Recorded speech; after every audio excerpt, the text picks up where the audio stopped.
This is now the culmination of the complete transfer pricing experience which you all have had. I hope and trust that it has given you some food for thought, because whatever training sessions you may attend, ultimately it is only your perspiration which will count by way of hard work to understand the law. So I hope that this course gives you that little bit of boost to understand transfer pricing in its true element. And probably in this case study, which I have tried to set out, the whole focus is to try and understand what is transfer pricing law. I think sometimes we all make, not we, it is generally understood that transfer pricing is what is available in transfer pricing literature. And I keep on debating within myself that what are the concepts available in transfer pricing philosophy, transfer pricing literature, how did the law emanate, may have relevance to law, but ultimately we have to read the law as it is. We have to interpret the law as it is. I think that is what I have been taught since my young days as a student of law, which I probably believe I will die a student of law also. So therefore, I think the critical aspect of transfer pricing is that sometimes we tend to get overrun with our imagination of what is transfer pricing literature and what is transfer pricing law. Law is what is written, and I think it's embedded only in section 92(1). What is written in 92(1) is the law. What is available in concepts, in literature, in philosophy are probably what the law may be, what the law should be, or what the law will evolve ultimately.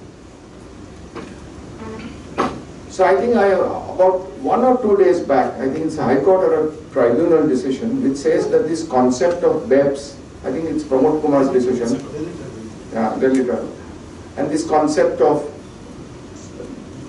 other concepts which are emerging, they are basically philosophical concepts. What we have been taught, and I mean what the Constitution teaches us, is that India is a republic, independent, and it has its own constitution.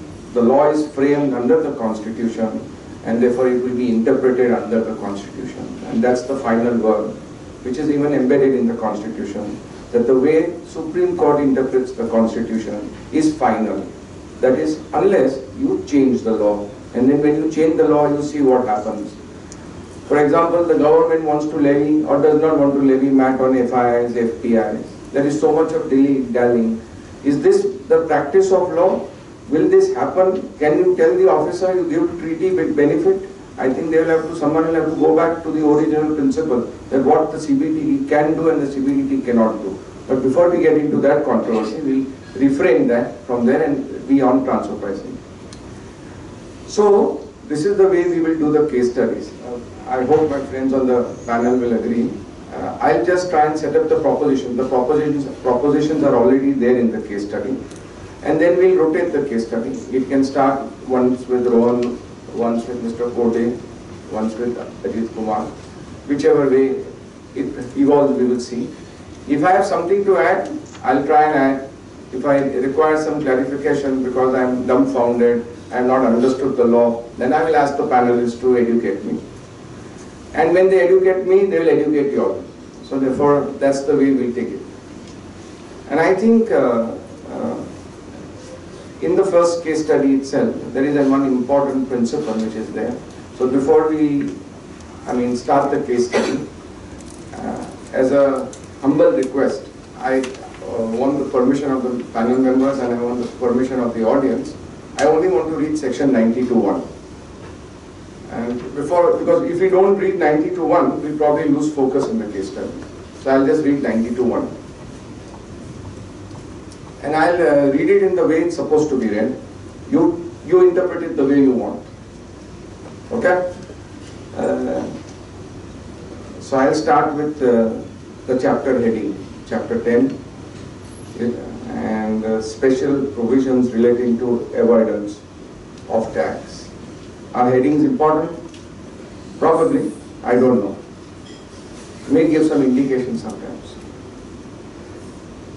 Then the next heading is, I don't know how many times we practitioners or we supposed to be TPs, people who understand transfer pricing, I don't know whether we understand law, we have to digest law, have read this the way it is supposed to be read. So I'm just trying to read it the way it is supposed to be read. Computation, that's the heading of the, under the main heading, computation, so I am repeating the words, computation of income from international transaction having regard to arm's length price. So there are four concepts here.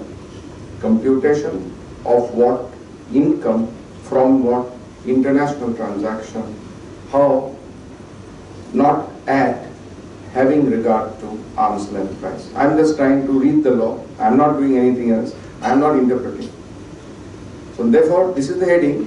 What does the section say? Let's read the section. Section 92, subsection 1.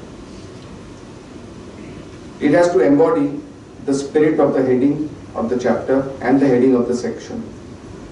So it says, any income arising from an international transaction shall be computed having regard to the arm's length price. Explanation.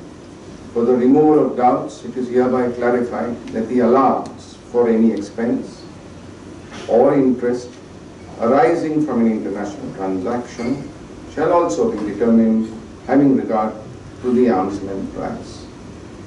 So probably the explanation is the flip side of income, because income includes loss, income includes expense. That's okay. So what's the concept? Any income arising from an international transaction shall be computed having regard to the arm's length price. I think I'll close it. You have understood what is to be understood from this, and now we'll go to the case study. Okay. So in the first case study, an interesting one.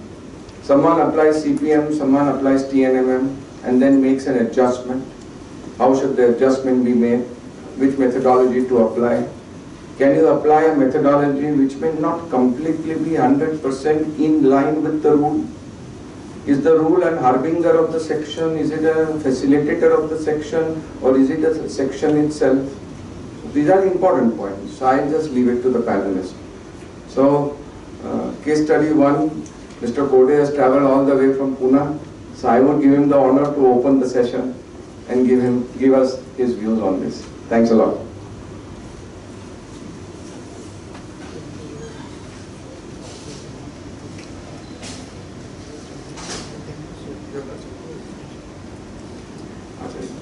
I heard that the case studies have been circulated just now only.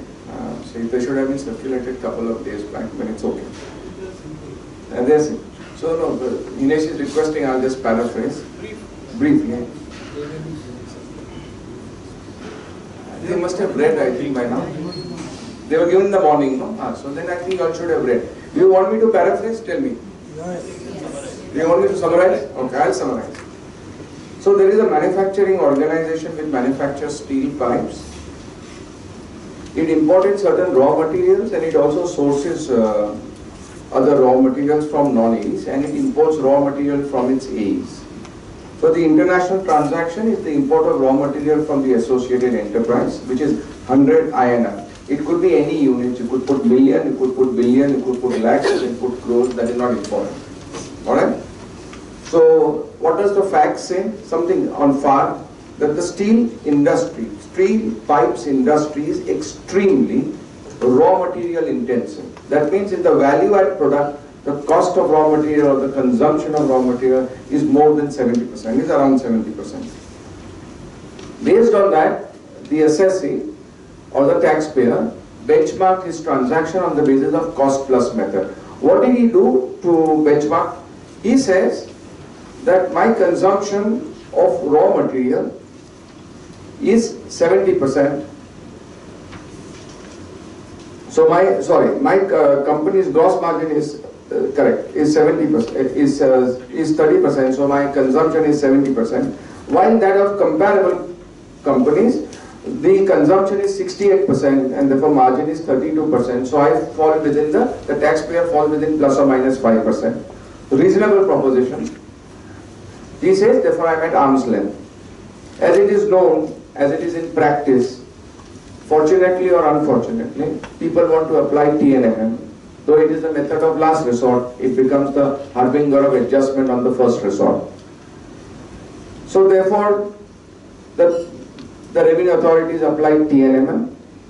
And I don't want to comment upon it. You see the table, how he has made the adjustment. So he has made the adjustment on the totality of the entity. So he says that comparables have earned 17% margin.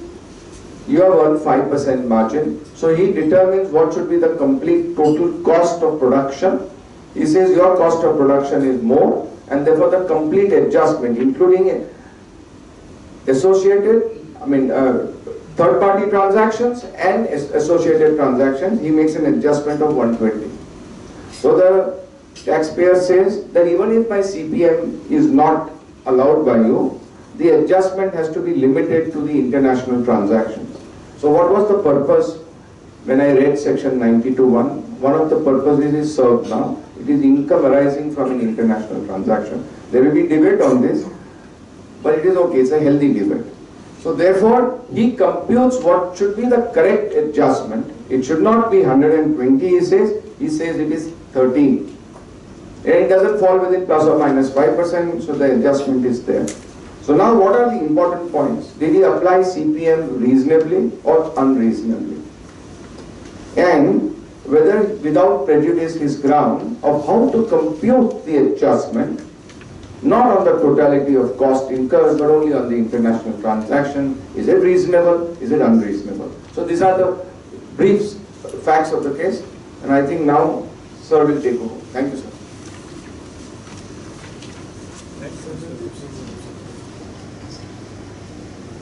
Thank you, Mr. Vipsi. Now, I understand this is panel discussion. So, we'll have discussion, and I would like to spare you from monologue. And let us start with your understanding of the first question. There are two questions here. First thing is that the appropriateness of transfer pricing method which has been applied. And second component of this particular study is that what would be the value of or extent of the adjustment. So let us try to understand, or let us try to discuss your understanding first, and then we will take over from there. What do you think? This CPM was the most appropriate method in these facts of the case? No. Well, based on the definition, maybe yes, because value addition is being done. You're purchasing raw material and you're doing value addition. TNM, on the other hand, is only a last resort method if you don't get the data required for other studies. So then that makes, I think, cost plus better method to apply. More direct. No. Yeah, any other? It's more Because, appropriate. see, if we respond, we will kill the discussion. So first, let us try to get views first. The correct method would be CPM would have been proper if the Indian AE was doing content manufacturing for the principal. Okay. Purchasing raw material, converting and selling in India. So the purchase price of raw material has to be compared with the purchase price of the raw material from other non-AE. So the correct method would be number one, either cup, or if the raw materials are not strictly comparable, then TNM. CPM cannot be applied in TNM. Anybody else? I will disagree to some extent. Actually, at least from the data available, we don't know whether the iron or steel which was purchased from the other competitor was similar in nature or not, whether that data is available in. Yeah, that's okay. There will be, But, might be. see, I would say, while deciding what is the most appropriate method, first of all, you should know which transaction is being benchmarked. So first of all, you see which are the international transactions and what we are trying to benchmark. First you try to understand that, then probably your answer to that question would be clearer. And just to facts of the case, I think if you look at 1.2, it says that ABC has also purchased certain similar type of raw materials. So that it's given. So it is not same, but it is quite comparable. So I would presume that similar is probably something that is comparable. So I'm just saying the facts. I mean, it's debatable here. No, I'm just saying the fact. I'm not giving any comment. No, I'm also giving a comment only that if it's similar, it may not be exactly the same. So if the company has chosen to use CPM, they must have used it after due consideration. I'm ignoring the fact that that may be possible. See here, we try to generate discussion, and please do try to participate as much as you can. Only then there will be something application of mind and learning. That's my solution. So after having said that, I will just give my opinion on this. See now, if you look at the transaction, which are the international transactions? There are two international transactions here. One is of purchase, second is of sale. The purchase is at 100.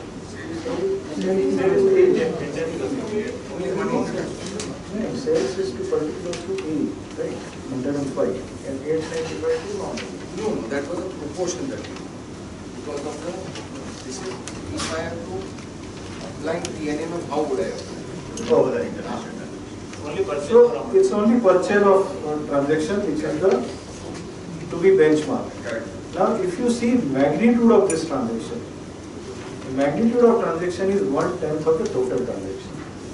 So the impact on profitability of this transaction at gross margin level would be lower, and at the TNMM level it would be even lower.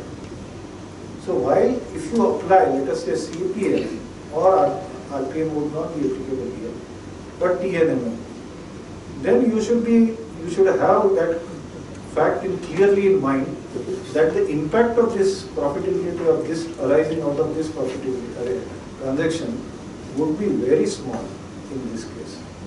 So first of all, either it could be CPM or it was as sort of guided by Rohan was COP, because you have direct comparable available in this case with the foreign PE, or of course as done by TNMM, but TNMM would be very much indirect here. So TNMM may not give proper reliable adjustment. So that is first thing. Now, as far as the adjustment is concerned, that is the volume of adjustment. Now, volume of the extent of the adjustment.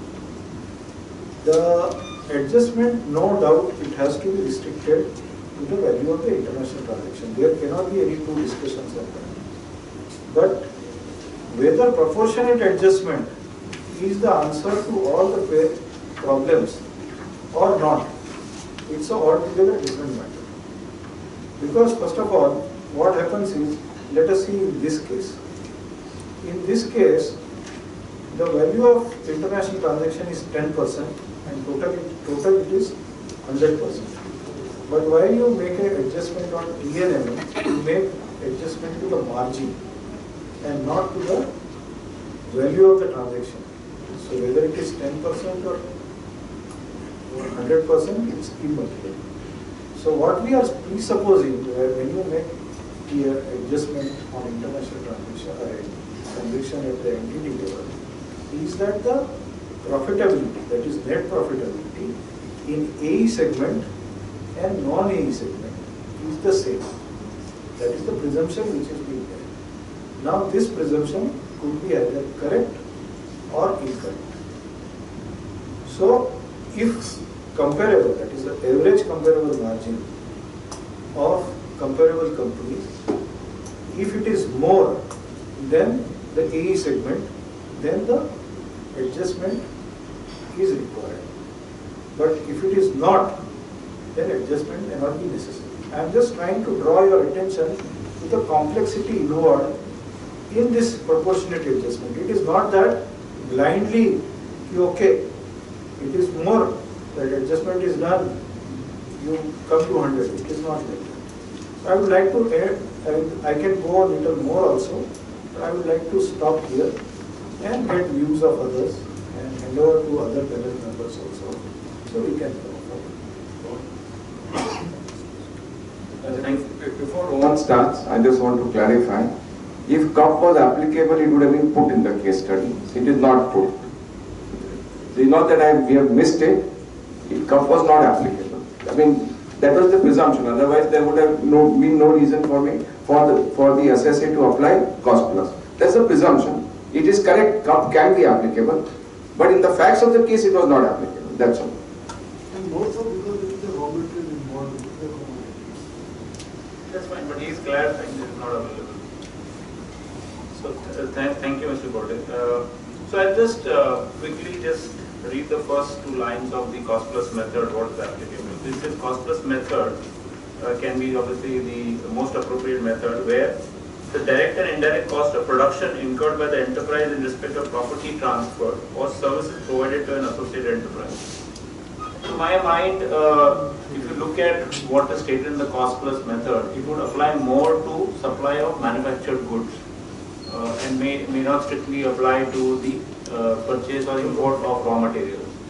So, to my mind, this is something which probably a cost plus method may not be the appropriate method in this particular case. Ideally, and of course you need to do the proper function analysis and look at what really is the position, but it appears that the company is, the Indian SSC is not a contract manufacturer. In fact, it's actually a full-fledged kind of a manufacturer.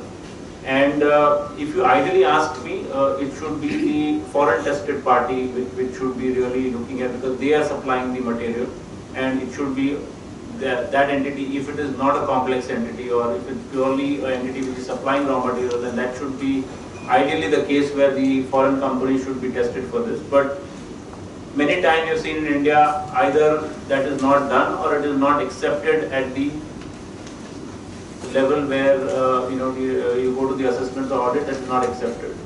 But I would presume that and I would feel that that would be a good way to look at it. Also may not be relevant, but an important point on application of cost plus method is that it is a comparability of gross profit, and under Indian GAAP it is very difficult to compute the gross profit because of the way the Indian GAAP is. So for example, your salaries and wages or depreciation, you don't have whatever factory depreciation. It's very difficult to compute the gross profit, and that is the reason many times the application of cost plus method is not done, because the Indian GAAP does not allow you that kind of a comparability. But that's a case where a cost plus method applies. As I said, in this case, in my view, it does not apply. So as I said, this ideally it should be an appropriate overseas, appropriate tested party should be the overseas entity. On the second question, of course, ideally it should again apply to the proportionate or the international transaction, not the whole entity, provided the classification of expenses and segmentation is possible. If for some reason the overseas party is not available or cannot be taken as tested party, then I would probably even look at an internal transactional net margin method, where you look at AE and non-AE kind of comparability. So I think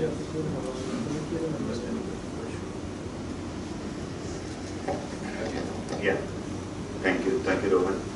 So I will agree with the discussion that Mr. Kode and Rohan has led. The only thing that I would like to point out is that in the Indian law, there is no hierarchy of methods. As somebody, in fact, Vispi Bhai said that TNM is the method of last resort. If you read the law, there is no hierarchy of method. There is no provision that cup will be preferred over TNMM. So TNMM is equally powerful method as the cup is. Moreover, in practice, what we have seen is that 70% of the taxpayers uses TNMM as the most appropriate method. It is not only the department that is using TNMM as the most appropriate method in most of the cases, but taxpayers are also using TNMM. So in this case, going to the case study now, whether cost plus method or TNMM, I would agree that TNMM is the right method in this case. Of course, the foreign tested party would have been the ideal situation, but the problem is that of availability of the data, and if the data is available and the Indian tax authorities accept that data, then that is the ideal situation, but that might not be acceptable and feasible. So we have to really resort to the Indian databases, and then the TNMM with Indian comparables is the right method. As Rohan pointed out that yes, internal TNMM is the best approach, and yes, as I can see that if we can have two segments, as Mr. Kode also pointed out about the segments, that if we can have two segments of AE segment and non-AE segment, that would be the best situation, and that will be accepted by most of the authorities. I will say at ITAT level, not by the departmental authorities, but definitely at the ITAT level. There are third member decisions that yes, internal TNMM is the best methodology, and that is the ideal situation. Now moving to the next aspect, that how the adjustment should be made, there is no doubt. Just look at the transaction. The AE transaction is just 100, and how much adjustment has been made using TNMM? 120. So basically the goods should have come free, and along with the goods 20 rupees should also have come. That's a funny situation. 100 transaction and 120 adjustment. So the purchase price is minus 20. It's really a funny situation. So we all understand that ultimately it has to be on transaction by transaction basis, and the value has to be proportionate to the international transaction. So that's my comments. Any question? Yeah, please. While the Indian law doesn't really say that there's any hierarchy, as you mentioned, the definition of TNNM does say that you try TNNM if this is not available, if these No. I mean, I have never read so. I mean, the explanations given to TNNM process. I'm sorry, if you can just read the relevant law. As a student of transfer pricing, I have not read any such law. In fact, the OECD earlier guidelines actually said that TNM is a method of last resort, which also was dropped by OECD.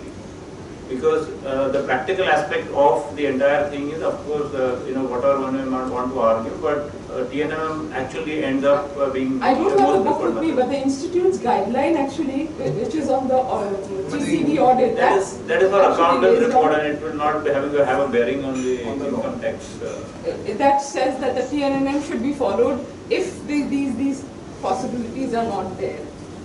So, see, there is a direct method. So CUP and your cost plus is more direct method, and the other are basically profit-based method. So there is that kind of a distinction, but as Ajit said, that it is not something which is preferred. There is no preference in the Indian law. That is clearly stated also that there is no preference. But on the other hand, the CA Institute guidelines are saying that this should be followed only. The institute guidelines are an interpretation of the law, not binding on the department, not binding on the assessing. So that discussion doesn't. So we have to see how the law is evolved.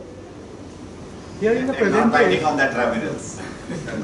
Not binding on the accountant also. Right? Yeah. Of course. So so we have heard all the views. So I'll just take up one perspective. One perspective is that there is no hierarchy in the Indian methodology. But jurisprudence is very clear, not in India, all over the world, that if CUP is applicable, it is the most direct method. So by chronology or by a caveat, can you say therefore direct methods, if applicable, are better? In law, in jurisprudence, MSS, Serdia, Chemicals says that CUP is the most direct method and it is to be preferred. So if available, if comparable transactions available, then the direct methods should get preference in law. Now, how that will evolve, that has to be seen, because up till today you have got case laws for CUP. I think I do not know whether we have got case laws on direct methods, but some proposition is there somewhere. So now we come to the most important thing, is that there is two views on cost plus. So I am going to put this proposition. And let's try and see what my other panelists have to say. And it's important to try and see the perspective which I want to just try and bring on the table. How do you view methods? Are we supposed to view the rules which give the methods rigidly, or are we supposed to view the methods as an aid to come to the arm's length price. That is the first principle. And I think there are plethora of cases which will say that the rules to the Income Tax Act are given out by the CBDT. So it is delegated legislation. It cannot be superior to original legislation, which is the law. So if one were to view that the methods are to come to the arm's length price, and why is arm's length price so important? Because the arm's length price ultimately determines the income chargeable to tax under Section 4. So I think this particular concept that 92 sits after 88 sections after Section 4 has sometimes been lost sight of, that ultimately we have to come to income which is chargeable to tax. And the original philosophy or the first principles of the Supreme Court judgments is that even if you make a best judgment assessment, even if the books are rejected, the income which is to be taxable has to be on a reasonable basis. So I'm just going to put up some principles, we'll bounce some ideas and then we'll cut it. Otherwise this will go on till 10 o'clock in the night. And Mr. Kote will not be able to travel back today.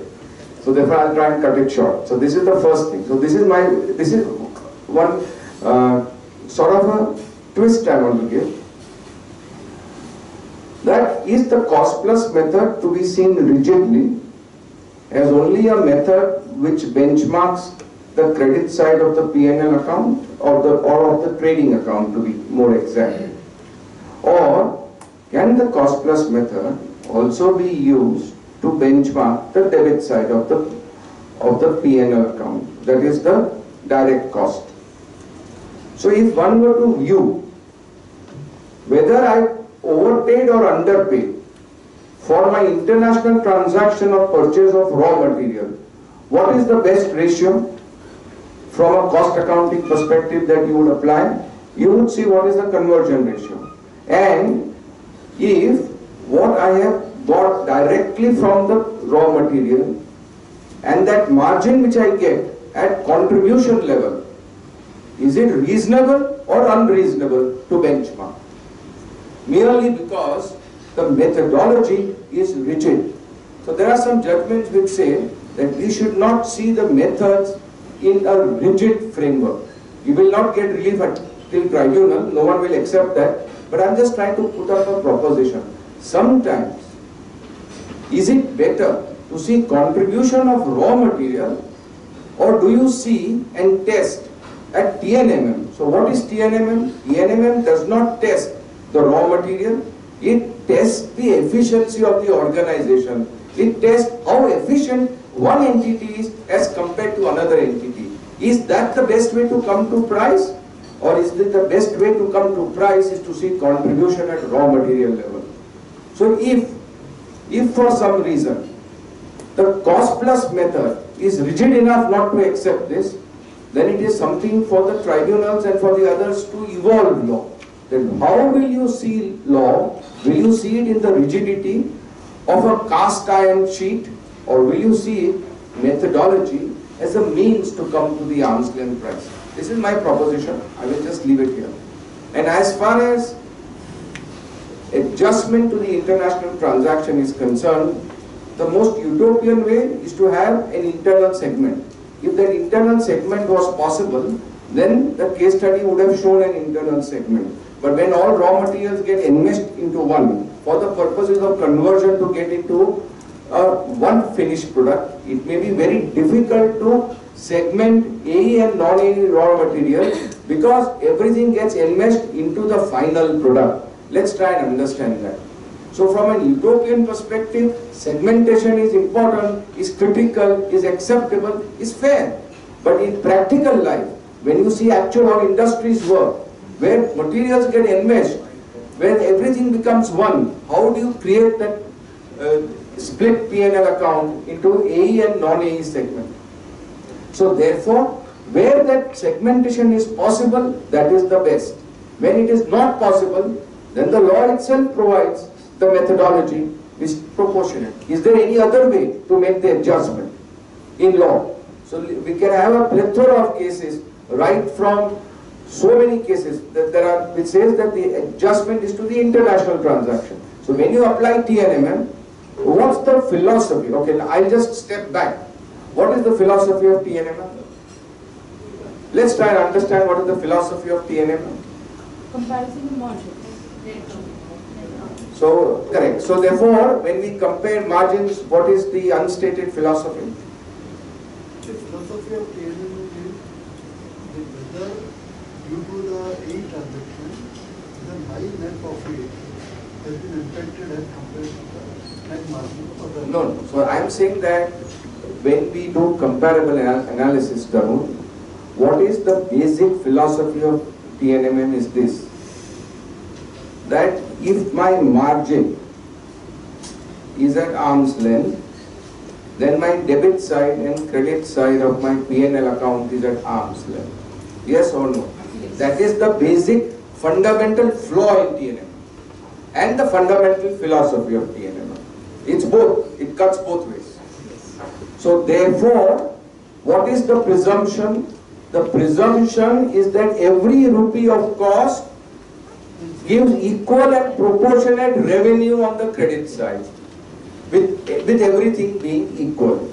So when that is the basic stated philosophy of TNMM, because you go from margin to price, then proportionate is probably the only way forward when segmentation is not possible. That's all. So we have to go to the next case study. So 2 minutes to everyone. If they disagree, well and good. If they agree, also okay. Mr. Puri, go. Thanks. No, I mean, there is nothing to be disagreed about.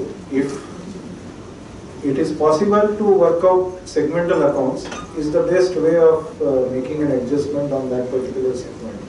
But if there is no segmentation possible, because in type of purchase transaction, what happens is purchase is used for, if there is no export here to AE, but that purchase goods are used for making export to AE also, and it is used in non-domestic transaction also.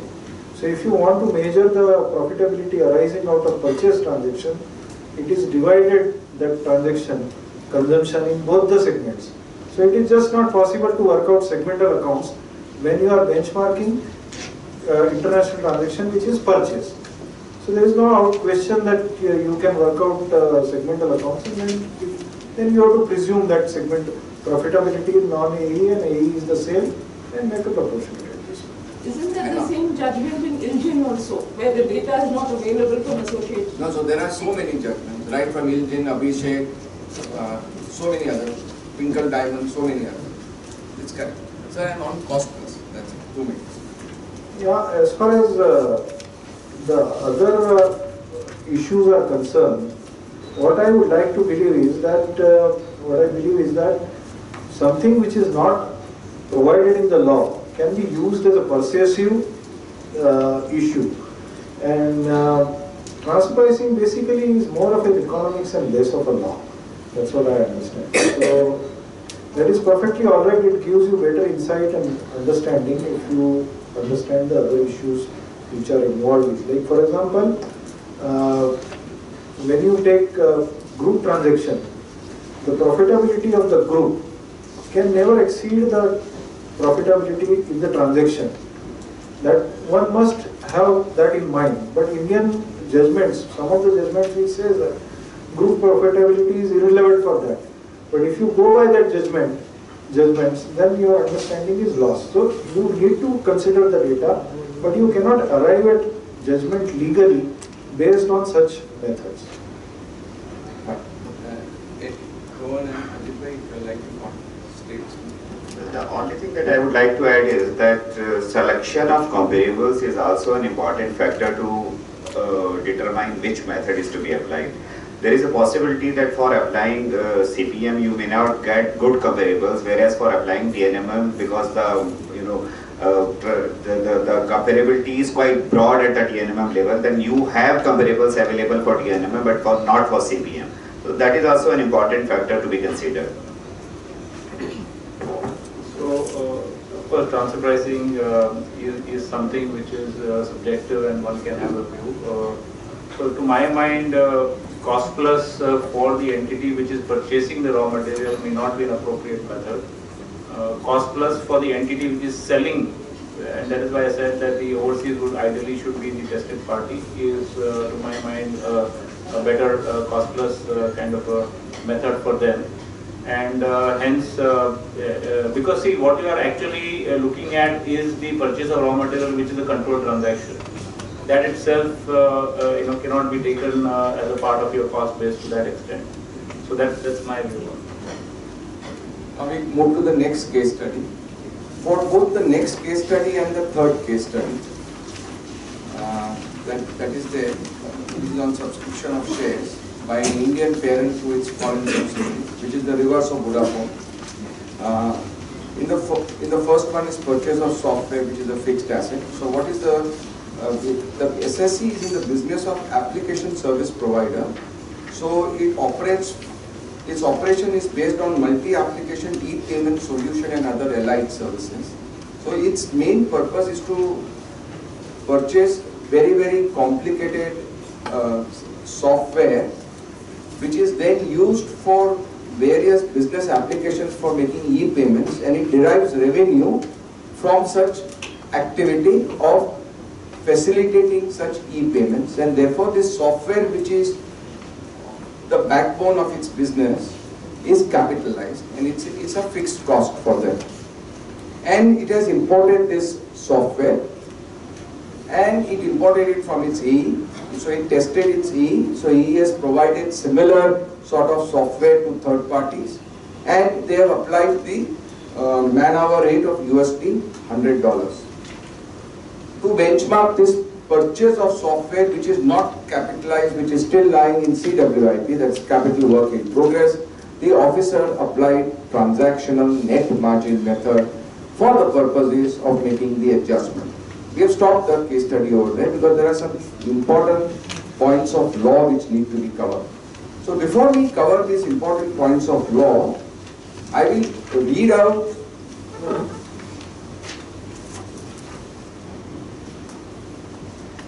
couple of paragraphs of the Vodafone judgment just to refresh your knowledge. Because we are going to benchmark a purchase of software which is a fixed asset, which is a capital expenditure. So I'll just read out a couple of paragraphs of the Vodafone judgment just to refresh, and it will make some entertaining discussion, because this paragraph which I read out will be applicable in the next one also. So this is what the Bombay High Court said, and I think you have to read this in the background that the Bombay High Court judgment has been accepted by the revenue authorities. They have not filed an SLP to the Supreme Court, and CBDT has issued a circular stating that the ratio decidendi of the Bombay High Court judgment has to be applied. So therefore, in effect, it has gained the position of almost law. It cannot replace Article 141. So that's okay. So this is what Vodafone, Bombay High Court, that is Vodafone 4, that is after it was given back to the DRP, DRP said that no, they have jurisdiction, the officer had jurisdiction to assess income from the international transaction of low receipt of premium. So I will just read 4 paragraphs, that's it. Thus, to get over transfer mispricing / manipulation / abuse, that the market-based transfer pricing was introduced known as ALP. Therefore, it is clear that Chapter 10 of the Act, now existing, was to ensure that qua international transaction between AEs, the profits are not understated nor losses overstated by abuse of either showing lesser consideration or higher expenses between AEs. Then would be the consideration between two independent entities uninfluenced by relationship. It did not replace, I am repeating, it did not replace the concept of income or expenditure as normally understood in the Act for the purposes of Chapter 10 of the Act. The objective of Chapter 10 of the Act is certainly not to punish multinational enterprises and or A's from doing business inter se. However, we are conscious of the fact that in fiscal statutes, whatever may be the intent of the Parliament, the courts have to construe the statute strictly on the basis of what is stated in the Act. We are governed by the off-quoted passage of Rolak J to the following effect. It's a very interesting quotation. In a taxing act, one has to look merely at what is clearly said. There is no room for any intendment. There is no equity about tax. There is no presumption as to tax. Nothing is to be read in. Nothing is to be implied. One can only look fairly at the language employed. Now this is very interesting. Chapter 10 of the Act is a machinery provision to arrive at the ALP of a transaction between A's.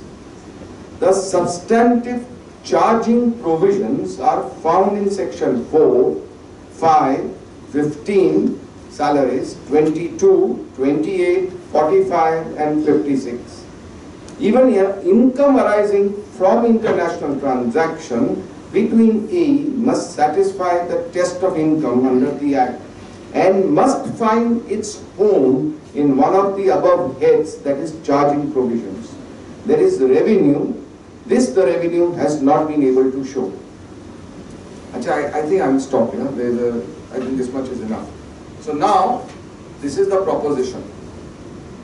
First, whether the transaction of incurring of expenditure for the purposes of purchase of a capital asset which does not affect the profit and loss is required to be benchmarked.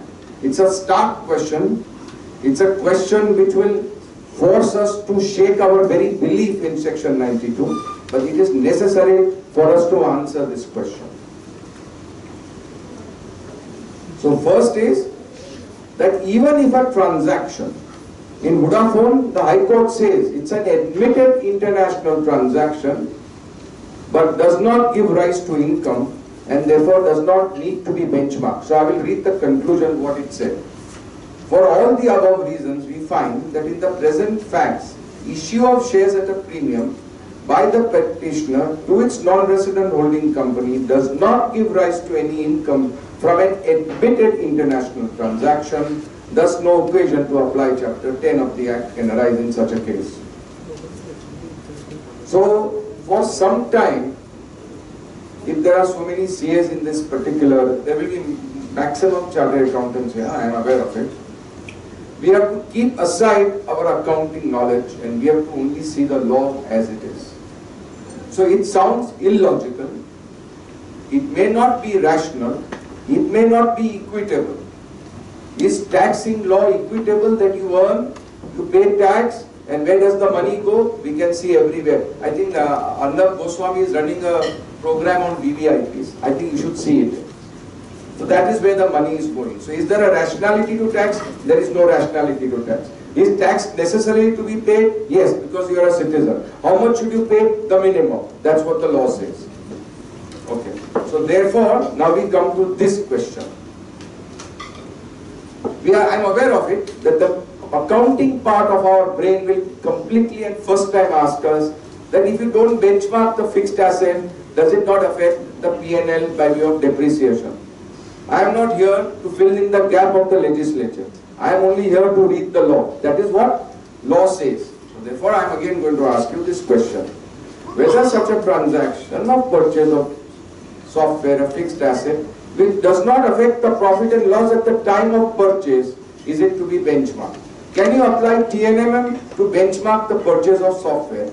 And if at all, if we all believe that the transaction needs to be benchmarked, when do you benchmark it? On purchase, when it is in CWIP, or when I put it to use, on capitalization, or year to year till there is depreciation?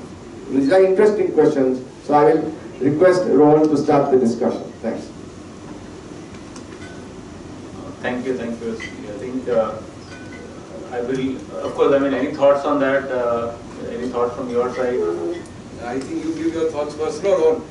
Then we'll put it to the audience. First we have to get your thoughts.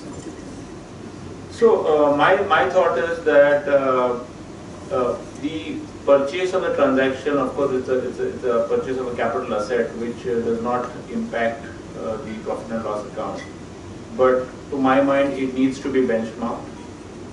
And benchmark in the sense you have to actually find out the arm's length price. Now, for arm's length price, you could either use a cup method or even the other method, where you actually value do a valuation of that. So the reason again is that, as Wispy mentioned, is that when you compute the income, there will be a depreciation that would be computed based on whatever is the policy or the Companies Act, and to that extent, that depreciation will go to reduce the income. So, can I just put in one word? This is the next question. If someone says that it results in depreciation, is depreciation a transaction under 92? I do not know. My panelists will tell me. So, see, when you say any income to be, if you look at 92(1), any income, we're talking about any income. So, when you purchase a fixed asset, there will be an impact on the depreciation, and that income to that extent would get reduced, and to my mind, that would get covered. Whether the TPO is correct in applying TNMM, the answer is no, because you cannot really, you look at the profitability of it. As I said, you have to value the asset and then take a depreciation, and depreciation is actually something that is prescribed in the Companies Act or your schedule. Also, there is a decision of the ITAT in the case of Honda motorcycle and scooters, where they had dealt with a similar issue, and I'll just read out briefly. It says that if there is an international transaction in the capital field which does not otherwise give rise to any income in itself, even though its ALP may be computed as required with the provision, but no adjustment can be made for the difference between the declared value and the ALP, which is the fact. So even if there is a difference in the value, that difference cannot be an adjustment value. Thus, it clarifies that ALP should be computed for a transaction in the capital field, and even though the increase in the value of asset will not give rise to it, depreciation on such assets, being a revenue offshoot of the capital expenditure, will be required to be computed. So this is basically a finding in an ITAT decision, and this is also my view on this. Correct. I know it is Mr. Sayal's order. I am aware of it. But the other thing is that, if you read the second part, there is a mistake in the order. He says increase in the value of the asset. 92.3 will hit you. They made a mistake in the order. Honda motorcycle. So there is a typing error or there is a mistake, either of them. They said increase in the value of the asset.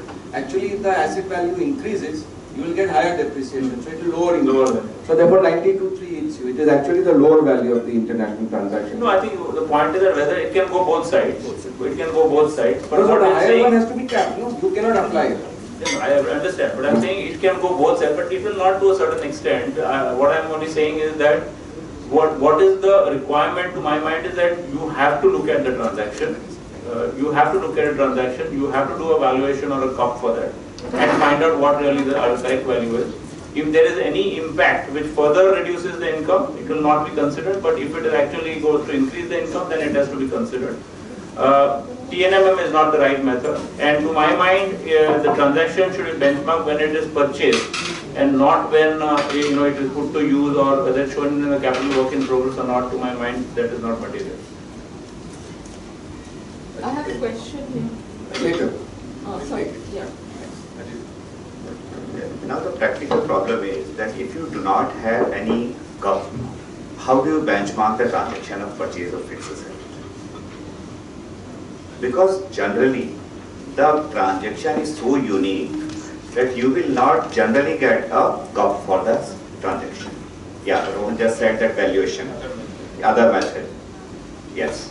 So the TPOs are definitely using TNMM to benchmark this transaction, because ultimately this transaction is getting reflected in the profit and loss account by way of depreciation, and the overall profitability is getting affected by that. So the only method that is available before the introduction of other method was TNMM, and probably to my mind that was right, but now we have the sixth method, other method, and maybe we can, by using other method, we can go to the valuation and take the valuation report, and that will serve as a cup.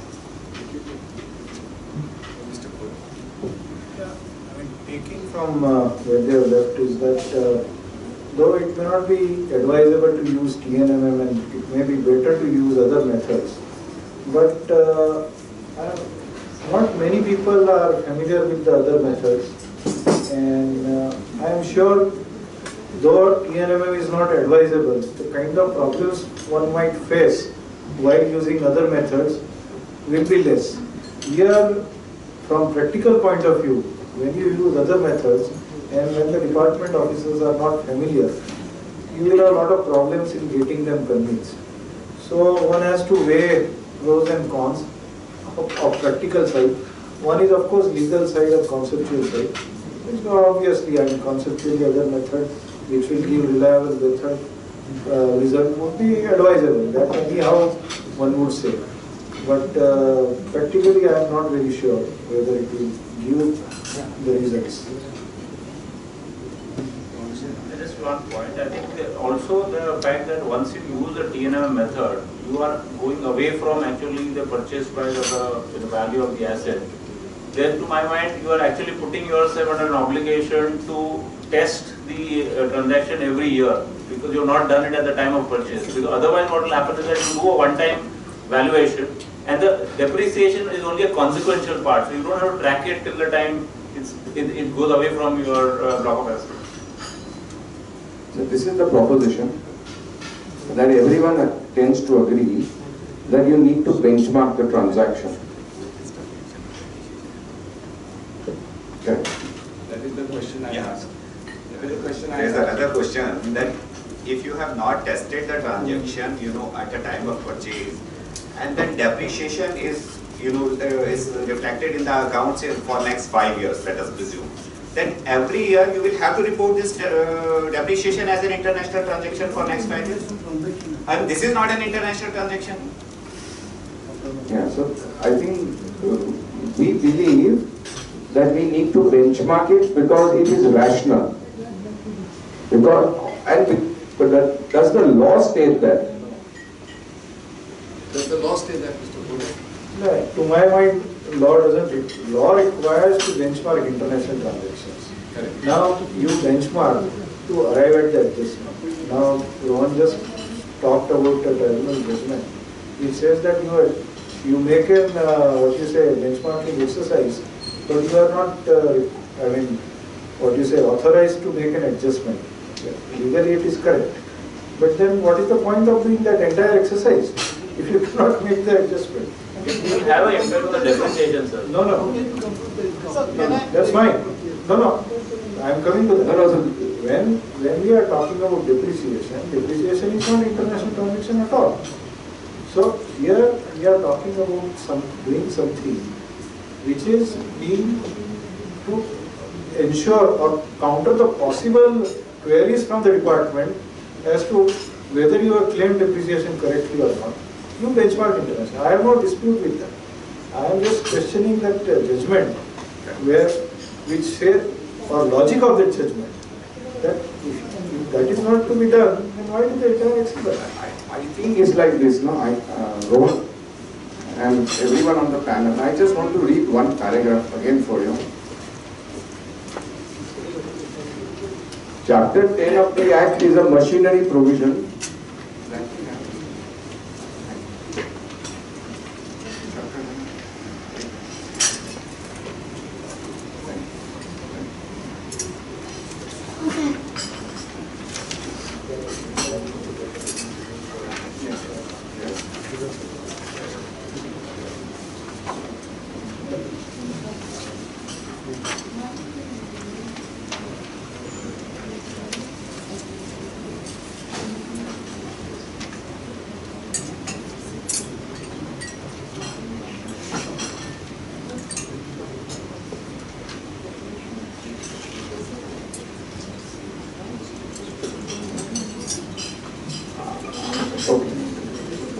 I'll continue? Okay.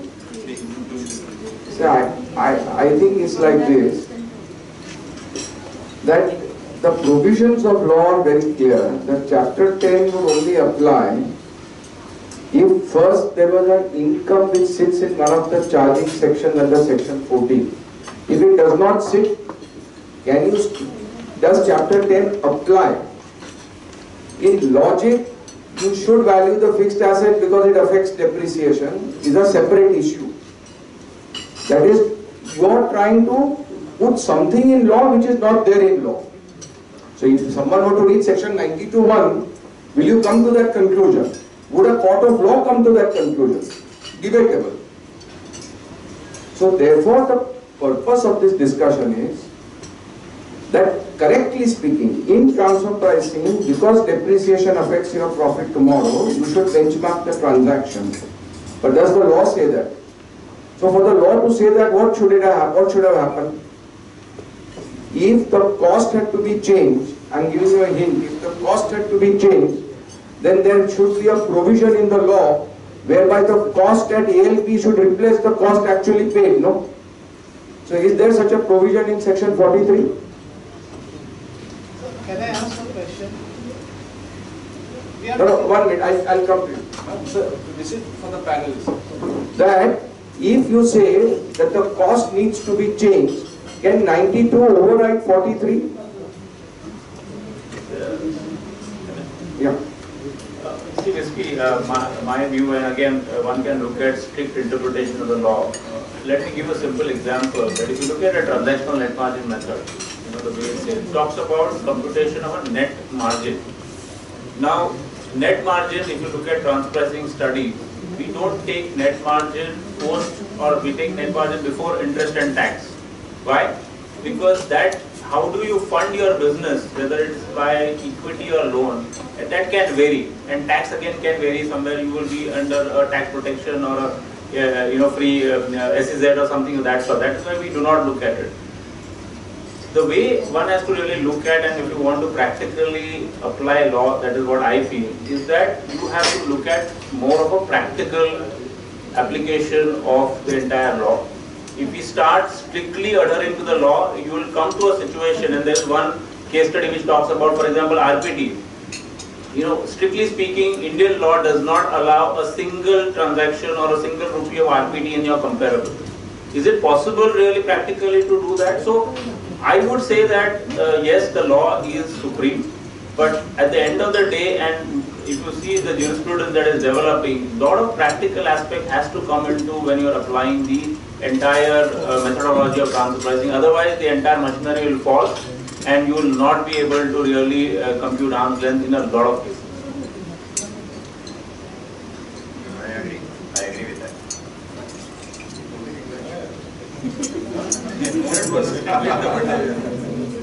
So this is the proposition By everyone on the panel, that if you have a receipt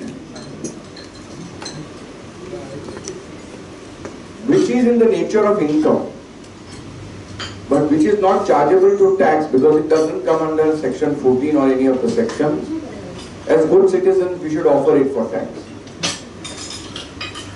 And the answer is no. So therefore I would agree that sometimes the interpretation of law can lead you to a situation which makes it almost very difficult to apply what transfer pricing in philosophy should be applied. But the word transfer pricing is not even there in section 92. It only says income from an international transaction shall be computed having regard to arm's length price. Arm's length price comes from TP philosophy.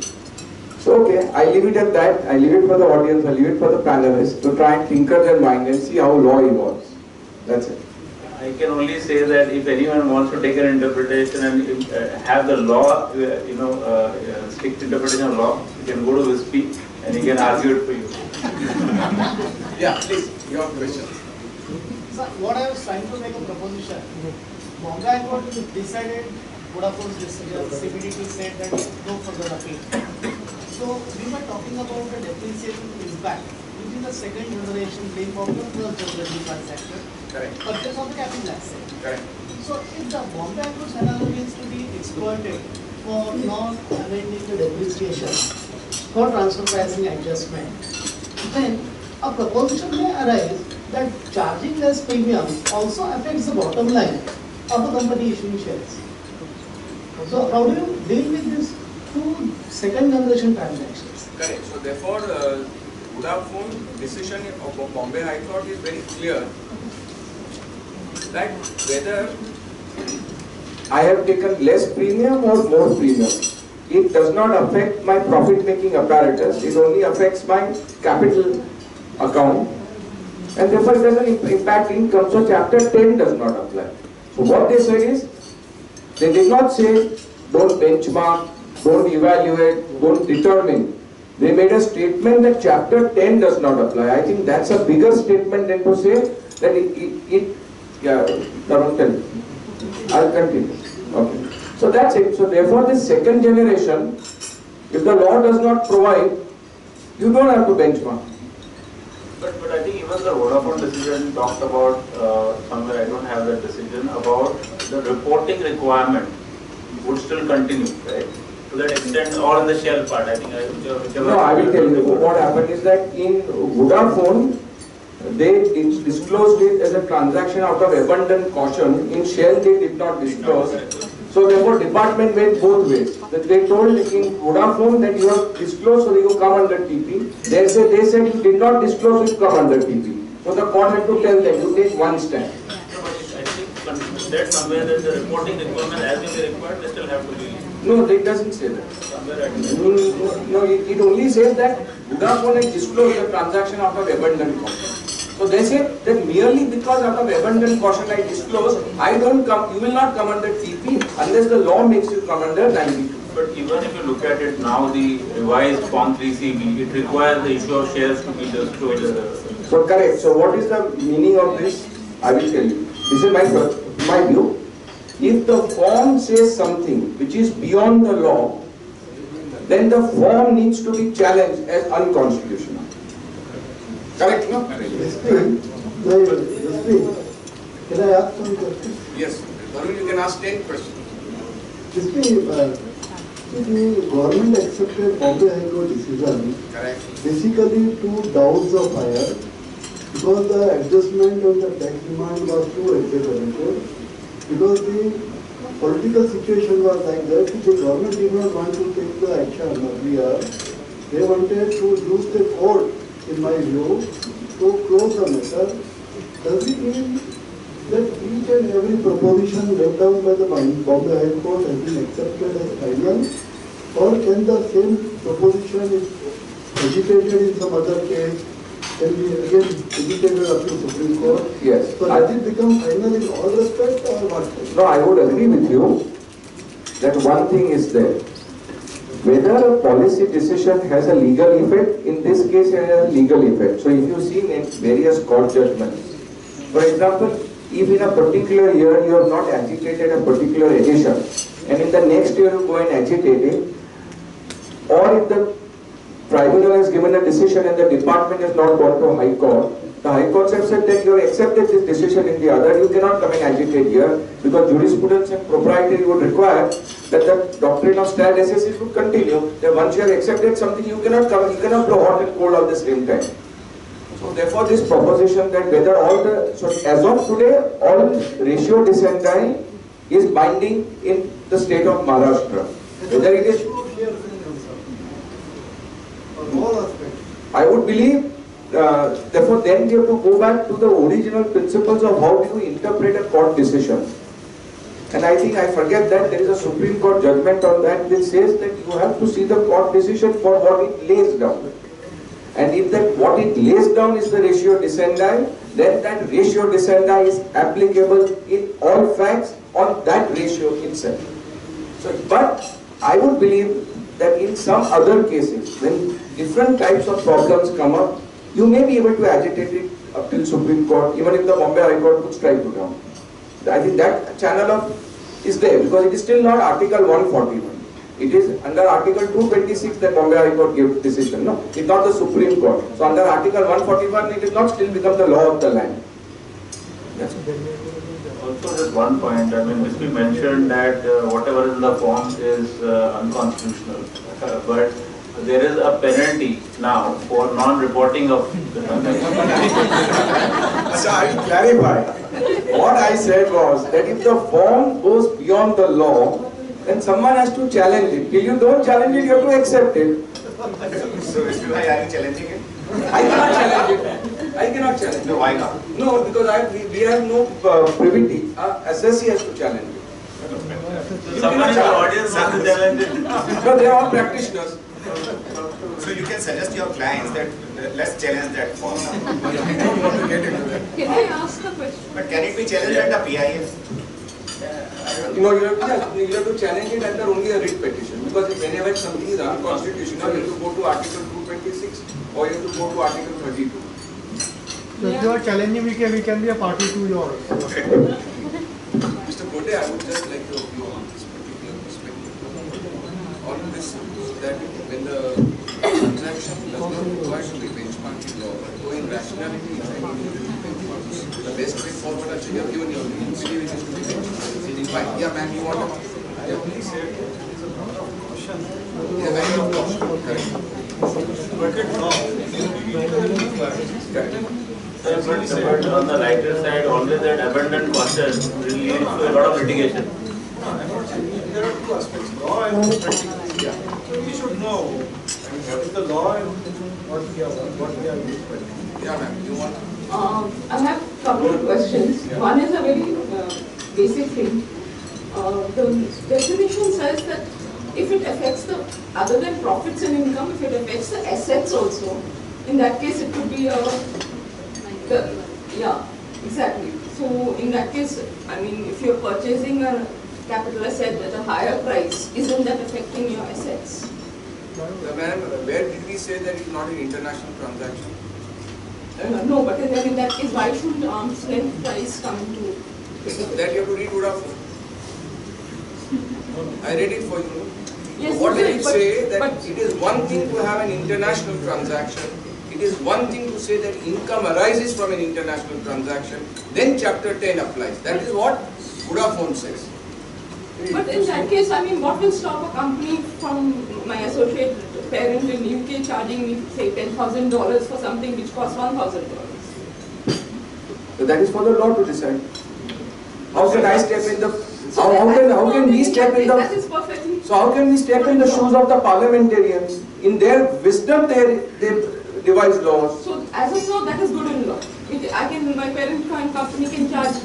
No, see, the long and short of this is that it is an international transaction. You have to value it Yes. and you have to report it. No, I agree Then you with can that. take the support of the Vodafone decision to say that it has got no implication on my income and hence this is only from a reporting perspective that is there. So you can actually, otherwise you will be actually slapped with a penalty the way I said, it's not No, reporting I'm not saying it. that. So now in I'm fact, against reporting it. What I'm So- saying is that.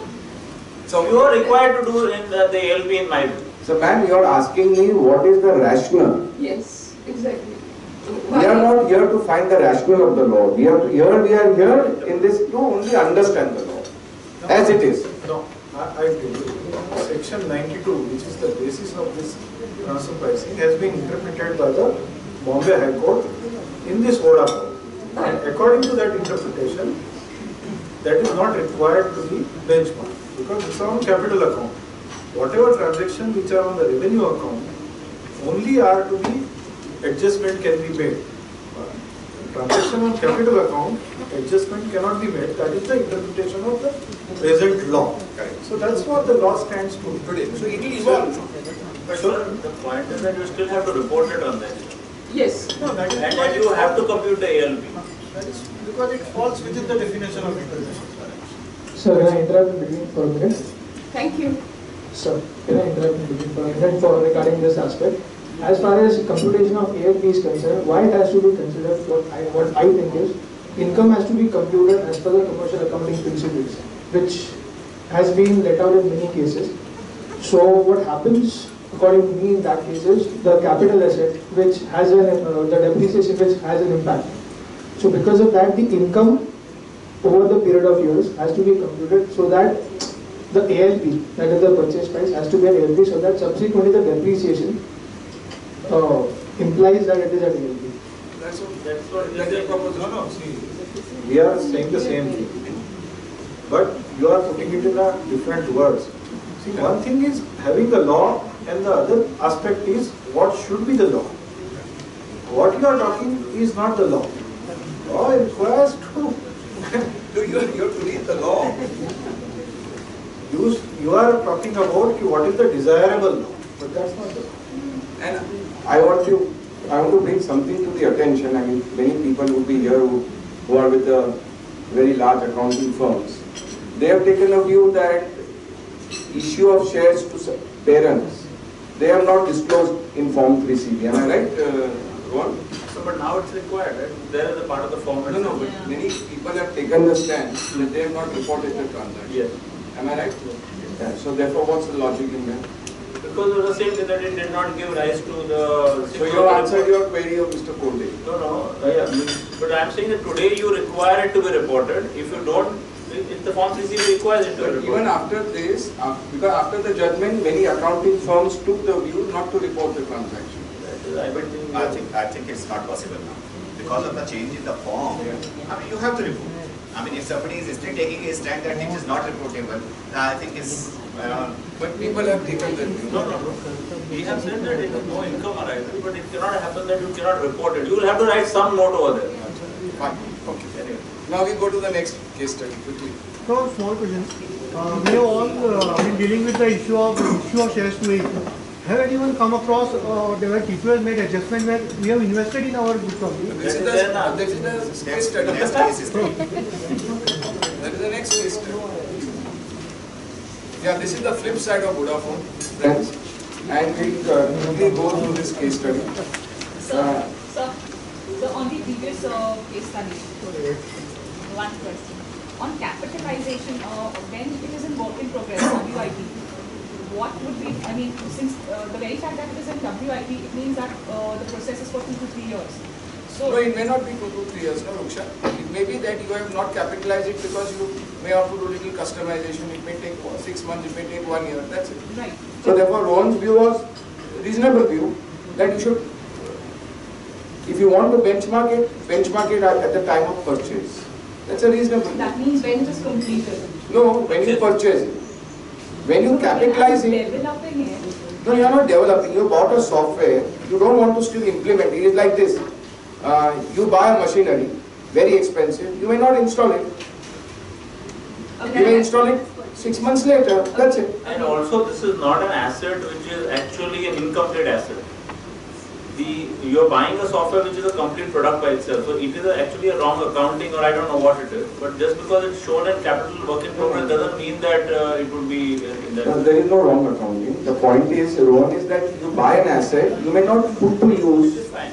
It is okay, no? But my question here is, suppose if it was a developed one, and if the development takes 2 to 3 years, so in the year 2, when I am having a WIP, is there any reporting requirement, or should I just report it at the end of the third year? When You I have am to report it completely in the capitalizing? Ruksha, better thing is to report it in the year of purchase, no? So any additional expenses also then year on year you keep. But additional are domestic, no, or international. It could If be they are international, then you report it. Then you keep it. If they are not international, you don't report additional expenses. Correct, no? Sure. Okay, now we go to the next one. Right? This is an interesting one. This is the flip side of Vodafone. So what has happened is that an Indian company has a subsidiary in UK for which it has subscribed to shares at a premium of 100 USD. So ABC India disclosed such transaction and said that, and the disclosure was only out of abundant caution because now Vodafone is there on the statute.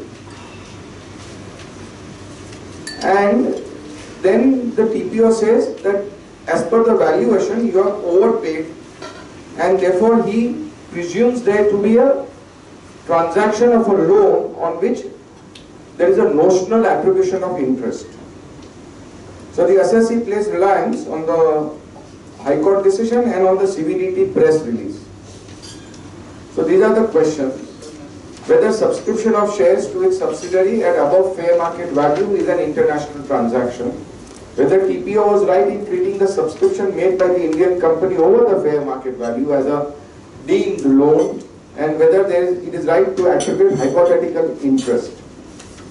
And just for your knowledge, I will read the CBDT circular, the last paragraph. It is hereby informed that the board, and Tarun, this will help you, it is hereby informed that the board has accepted the decision of the High Court of Bombay in the above mentioned writ petition.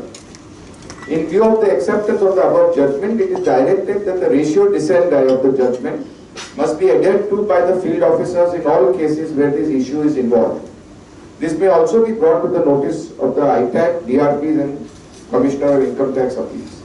This issue, therefore, Pardon? This issue. This issue is involved. So it is only the share issue. I did not know. Share issue by Indian government. No, I will read it. The ratio decidendi of this judgment must be addressed to by the field officers in all cases where this issue is involved. This issue means which issue? The issue of shares by Indian. I don't know whether you can break up a case law into its parts and parcels. That is That what I is, raised the question. I do not know. I will have to read that. It's be your ability to interpret. Now let's go to the audience. They are speaking for particular. Okay. Ajit, you can start. Thank you. So what is the audience view on the first question? Let me ask audience only. It's not correct. Because 1901 itself is not applicable. Not applicable. Yeah, because there is no income arising. Good answer. And what about the assets, that it is affecting the assets of the company? No, but whether there is any taxable income which is arising. So it is an international transaction, but Yeah. Chapter 10 does not apply. Yeah, correct. Right. True. So that's perfect. So, Ajit bhai, Yeah. can you say that it is an international transaction and Chapter 10 does not apply? No, that is the point I want to understand. No. Just out of Yeah. Yeah. No, I am creating controversy. So now it is affecting your assets. And what does section say? So if it is affecting your asset, why Chapter 10 is not applicable? So law is interpreted in this way. I mean, it is an international transaction, but it is mentioned in the law that there is no income arising. So I mean, it's a controversy. So Chapter 10 doesn't apply. So if Chapter 10 doesn't apply, then how is it an international transaction? Because law is 92B is applicable. Okay, now you are doing all this. Because it is impacting the asset. There is increase in the asset. When I am investing in the subsidiary, my obviously asset investment will increase. So it is impacting the asset. I think Ajit bhai, what he wants to ask is that though it is an international transaction, Chapter 10 does not apply, do you need to report the transaction? I think that's what you're asking. Right, but that's what is already answered. Okay. See, to my mind, it continues to be an international transaction. Right. Although no income may appear. So the reporting, if you see, it talks about reporting of international transaction. It doesn't say whether it gives rise to income or not. So it will always be reported. Yeah. Yes. So coming to the second question, whether the DPO was... Yeah.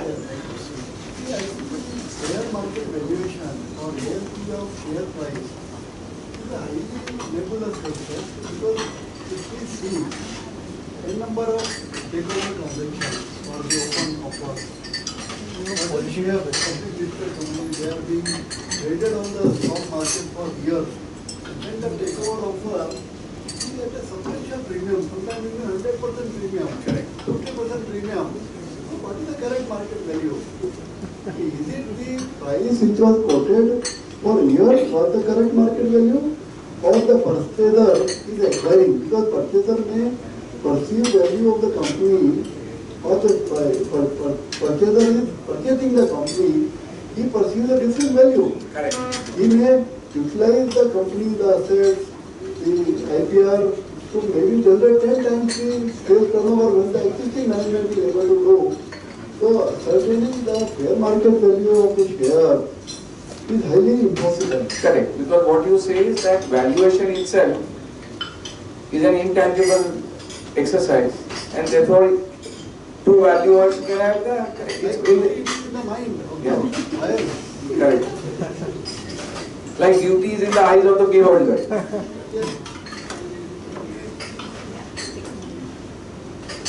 Yeah, so you can. Yeah. So regarding the loan, that can the premium be recharacterized as loan?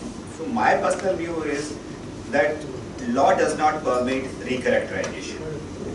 Although TPOs have been doing it and probably they are still doing it, But I will say that law does not permit recharacterization of any transaction from capital to loan. You may have different views, and I would really love to listen to those views. In fact, in the best scenario where share application money is there, I mean, Indian company has put it in the A, and it is shares are not allowed to say after 2 years also. Maybe in those cases, this question may be more relevant. I mean. So unless you prove that the transaction is sham, Right. Recharacterization, I do not understand that law permits that. The fact that recharacterization is or was proposed in GAR itself makes it clear that it is not there in the current law. Yeah, it is not there in the current law. If GAR comes into applicable, GAR becomes applicable maybe after a few years, then of course we have the power of recharacterization. But as of now, recharacterization is not possible.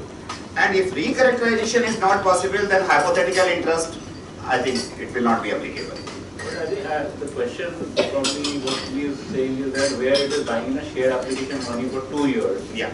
It's not the case where the shares have been issued, you are not recharacterized. Right. But is it that just by passing an entry in the books of account where it's shown as share application money, can't that after 2 years say that the reasonable period has passed and it can be looked at by way of a loan? I think that's the question that you had. Can we treat it as a debt arising out of books of, So that is also recharacterization. Yes, that is also Yeah, exactly. recharacterization. Can we do it? I don't think so. Unless it's 41(1), there is unexplained credit line.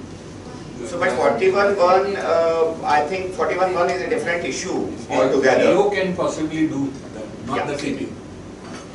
I think I would slightly have a different view on that in the sense that I think the onus will be on the assessee to prove that why the shares have not been issued. It cannot continue forever like that because the share application money. So the slightly onus will be there because at the end of the day you have to prove arm's length. So it is not a case where the shares have already been issued. It's just that the money is lying. So maybe there could be this particular thing where you will be under obligation to prove to the authority. If the GAR is implemented, recharacterization be done for transportation purposes or for GAR purposes? I have not studied it thorough. I am at a loss, but I would believe that you will have to interpret that section on a standalone basis. Yes. For the purpose of GAR, not For the purposes of GAR. See, the way I look at it is that even for example the GAR talks about the equity and debt ratio. At the end of the day, you can be undercapitalized or overcapitalized. Right now, transfer pricing or any other part of the income tax does not cover that. So GAR basically says that this has to be looked at. For which purposes you can use the transfer pricing mechanism to find out whether the debt equity ratio, for example, is appropriate or not. So to that extent, I would feel that whatever GAR is saying, you will ultimately have to use the transfer pricing mechanism to prove that it's at arm's length. GAR is supposed to have recapitalization, not the overcapitalization. Correct. Fair enough. Whichever way. But how would you determine whether it's proper capitalizer or not? So you will have to use the GP mechanism. You like to speak on this? See, one element which probably I agree with this guy that it will not have any implication. But just from a flip side perspective, if you look at there's a particular provision which basically talks about 5627B. It talks about where a company, not being a company in which public are substantially interested, receives. So the foreign company has received in any previous year from any person being a resident any consideration for issue of shares that exceeds the face value of such shares, the aggregate consideration received for such shares as exceeds the fair market value of shares, in which case this should be disclosed as income from other sources. So there is an income where if we believe that there is a difference or what the TPO is saying is correct, presuming, then there could be an implication on the other side of it. Now how that has to be disclosed, whether there is a permit establishment and other stuff that one has to really see, but there could be an exposure from an overseas perspective because that's It's a resident. Yeah. One minute. What Rohan said, what should be the law? No, so he just made a I'm just giving another perspective. Here is that it is limited to residents pay, not non-residents. Because when you pay extra premium, the corollary to that is that for that premium you have received consideration. So Mr. Kode has to report it to CBDT to amend the law. Yes. So even if the law is amended, in this case, the recipient is foreign company. Correct. Right? And the force is abroad, most likely. So here cannot be the source. Even otherwise it would be out. This provision was brought because women participation. Yes. Forming the company then issuing the shares. Yeah, because 2G. So they were getting the right in this form. Yes. This was that was I think the aim and objective of it. Rohan, you like to speak on this, on this loan part, anything? No, I think Mr. Kote.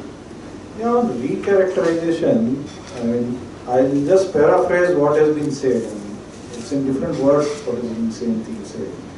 See, in normal course, the recharacterization cannot be done. With material what we have now, I don't think it is possible to recharacterize. But the question which was raised and answered by Rohan, that if it is pending for 2-3 years, then the onus is on the SSC.